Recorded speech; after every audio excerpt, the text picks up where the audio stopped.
My name is Gary McGuey, high school practice leader for Franklin Covey Education. We're extremely excited to be launching our very first teen leadership series entitled QuaranTEENed. Today, we'd like to introduce our guest speaker, Braden Price. Hey everybody, like you said, my name is Braden and I'll be our host today for QuaranTEENed episode 5, I think. Is 5 right, everybody? Are we on 5? I think so. Okay, so last week our topic was social distancing and how everybody was dealing with this new situation we're living in. But this week, our topic is going to be centered around relationships. How do we maintain relationships, as well as how do we build relationships with our peers and with the people around us each day. And we're really going to talk about some really cool things today, like the emotional bank account and other tools that are really important for us to remember during this time. And so, does everybody want to introduce themselves really quickly? Hi, I'm Hannah. I'm Nyla. I'm Divine. I'm Abby. I'm Dylan. All right, and so what do you all think have been some positives and some negatives right now, just during social distancing when it comes to our relationships and how you've been keeping in close contact with the people around you? Well, I think some negatives, especially for those who play sports, would be that our seasons have been canceled. And today, NPR did a special on sports and how people feel like they're more lonely now because they can't go to a favorite sport and rally on the team with other fan members. And so I think that that's been a negative, and I think schools have been trying to find ways to make it better, especially for seniors. Personally for me, like, I've noticed that, you notice some of your friends in your social group that you used to talk to every day, that you've gone a few days, maybe even a week without talking to them, and you just find yourself, you got to check up on them because it's been so long. It feels so long that you've talked to them. So that's probably personally like my biggest struggle, that I've been talking to my friends every day, and then now like it's so sparse. So just trying to keep up that daily talk with my friends is probably the struggle. Right, and going along with what Dylan said, I guess a positive would be, in order to keep it, like, go along with talking to your friends, like, I would write letters because you can't talk to them, and FaceTime and social media gets pretty old after a little while. So that's a way to really not only just maintain the relationship, but also build on it, because the letters whenever I wrote the letters, I tried to make them really sentimental and really talk to my friends about how much they mean to me. And because on a normal day-to-day basis, or when we would normally see our friends, we didn't really tell them how much they meant to us. So that's a new way to do that. Another positive is we figure out ways to not see each other, but just do nice things for each other. Like, one of my friends brought me some coffee, and I hadn't seen her in a month, and so it just meant a lot to me to be able to share that gesture. I also made her a bracelet, so we kind of exchanged. So yeah. Those are all really good examples. I know for me personally, something that really touched me was my mom, and I've seen a lot of videos of other people doing this too, threw me a birthday parade. And so a lot of my friends were able to drive by in their cars and wave hello to me during all this social distancing, which was not very nice of them. And I hadn't seen them in forever, kind of like Dylan was saying. You have to check in on them. And so it was really, I really appreciated them coming by and saying hello in that way. And I think that's a good example of trying to stay close with our peers during this time. Something that's really important, I think, to remember is this thing called our emotional bank account.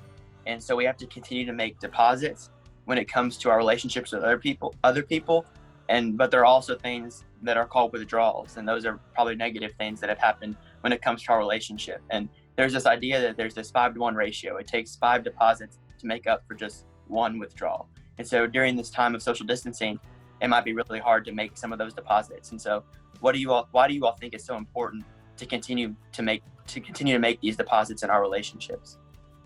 I think personally, right now, being so isolated, it's easy to get down on yourself and just get down about all the little things, because it almost feels like there's not very many good things to be happy about.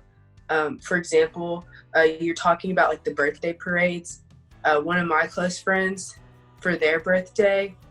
They normally do something every year, but this year they're having to spend it inside. So I figured maybe to cash into their emotional bank account, and I put together a birthday parade for her. And so in a few weeks, that's what we're gonna do. Just like seeing that that's something to be happy about, because imagine spending your birthday inside. So kind of balance it out. I think going along with that, it's important to remember the general emotional bank account, but also the personal emotional bank account, because like for ourselves, we have to remember, like, yes, we are doing things outside of us, like in the world, that are affecting, the withdrawals and the deposits. However, like inside, we have to make sure that we're not fully relying on like worldly things in order to affect our mood. You know what I'm saying? And so it's very important to like remember personally, just like check in with like your conscience and your mental state and like how you're doing with everything like that. I feel like with all of the deposits and everything, like it all like goes in with your emotional and personal bank account, because whenever you do nice things for other, it just makes yourself feel good at the end of the day. So yeah. I also think that we need to make sure we look at the people we're living with too, and make sure that they're emotionally fulfilled. I know, like with my family members, as much as we're getting sick of being with them all the time, we still love them, and I think making sure they know that they are loved and stuff like that. And because I fight with my siblings all the time, but it's good to also let them know that I care about them and to recognize that they're going through this time too. I like all of those things that you all were saying. And I really like what you were saying, Divine, just because I know like right now, like me and my sister started a puzzle together yesterday. And like it's going to take us forever to complete. I think it's like 1,000 pieces or something, which I feel like doesn't sound like a lot, but like it's going to take us forever. And so just things as simple as that, they help us to like stay close during this time. And even though we're always together, I feel like we've spent so much more time together now, which makes sense. And we're getting closer in that way. And just as we're kind of depositing in each other's bank accounts as like a family, we also have to remember, like all of you all are saying, to remember our bank accounts with all of our friends too. What sort of advice would you all offer maybe other teens when it comes to kind of maintaining these relationships with the people around us? Because it is really hard right now, and I feel like not a lot of people might know some of these different like ways and strategies to stay close with their friends. So what advice would maybe you all offer? I definitely would go and do what Nyla does with her letters.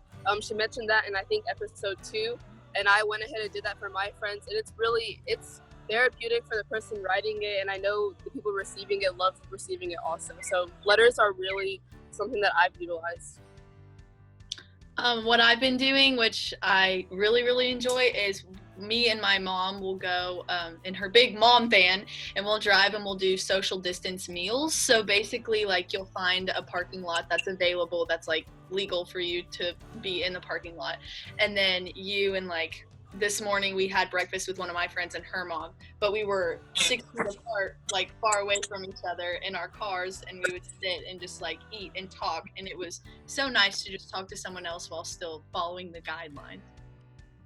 What I like to do is I'm making all my friends like little friendship bracelets, so that whenever and they come and get them, and so it's just whenever this is over, we can all like look at them and be like, oh hey, you're matching, and it's something to look forward to whenever we get to meet up again. Personally, I just like to play on the game. Honestly, I get to catch up with my guys and also have fun at the same time. So I mean, I love just play video games with my friends.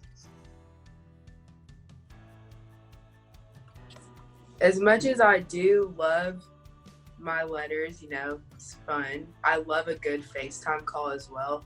I've been making sure to FaceTime my friends pretty often, or as often as I can, just to hear their voice and know that they're doing okay in this pretty hard time that we can almost make better with a little conversation.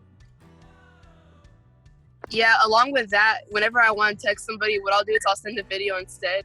1, because sometimes I just don't want to type. And 2, I feel like receiving the video and seeing like the emotion in the voice and just stuff like that also makes it more personable, even if I don't have time to FaceTime. But I feel like just the videos or whatever, something where you see the other person's face really helps just connect with them more.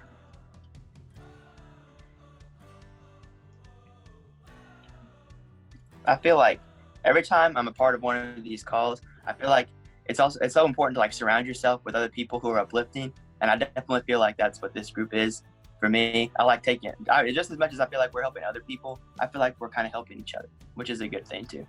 And so I like doing things like this, and I hope we help people in the process, you know? So does anybody have any final thoughts when it comes to maintaining these relationships before we end today's episode? Well, that was just really sweet that you said that, Braden. So I feel like our relationship is bonded now, which is really great. Okay. I have to make those deposits in our emotional bank account, you know? All right. Mr. McGuey? Thank you, team. That was once again, just it's a joy to sit back and just to listen. So whether you realize or not, you just provided me with a deposit as well. So a few things that I was hearing there, I was listening to you when it comes to this piece around the emotional bank account, that small deposits over time build large accounts. I would just say be very deliberate, both with friends and maybe even more so with family right now, to be very deliberate in providing those deposits. And just the piece around that personal bank account, just making commitments to oneself as well. So great insights. Thank you so much for sharing your wisdom. Have a great week, and can't wait till next week. Thanks, everybody.